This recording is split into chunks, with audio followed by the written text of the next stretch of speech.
So in this video, I'll be covering the troubleshooting steps for the Look Mama wearable breast pump. Now, the first step is to check the electronic part of the breast pump, whether the electronic motor is working or not. The way to check is we'll switch it on and we'll move to from the massage mode, we'll move to the suction mode. So we'll switch it on from here. Right now it is in the massage mode. So we have changed to the suction mode. The moment we have changed to the suction mode, we will turn it this side and we will look on the inside whether this cup is moving or not. This cup is moving inside and outside or not. If the cup is contracting like this means that the electronic unit or the machine part of the motor is working fine. If this is contracting and still you're not getting enough suction, so the second part that you need to try is you need to check the size of the nipple. So the correct way to check the size of the nipple is that we measure this part. We do not measure the complete part. This area around the nipple, this skin, the dark skin is called the areola. Only the nipple part should get sucked in and out. The areola, the skin surrounding the nipple part should not get sucked in or sucked out.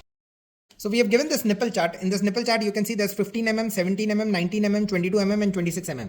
So what you can do is you can place this nipple chart on your nipple and you can check what size suits you. So for example, in this dummy case, this 15 mm suits the best.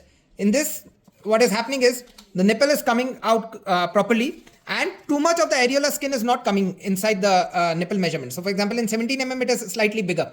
In 19 mm it is very big. In 22 mm it is big. In 26 mm it is very big. So what will happen if we use the 26 mm here? The whole areola will get sucked in. So if the size you're using is too big, the skin around the nipple will also get sucked in and it will pain. The suction will not happen.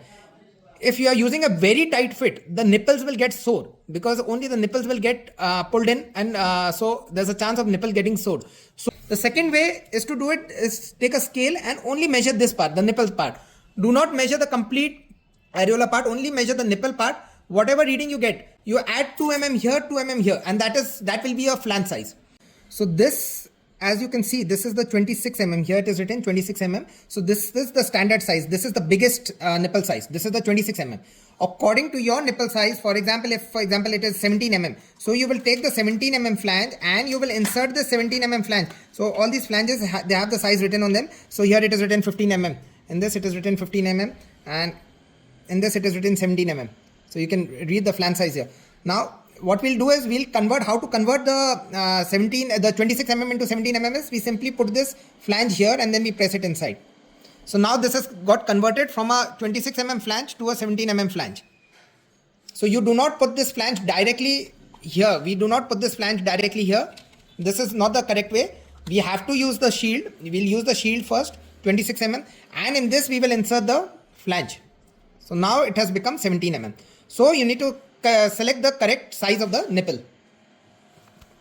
Once you have checked for the nipple size and the fitting, and you can see that the motor is also working and still the suction is not happening, and maybe you have been using the pump for the last 2 to 3 months, then what you need to do is the suction depends on this diaphragm cup and the valve. So you need to change both these silicone parts. These silicone parts can get damaged.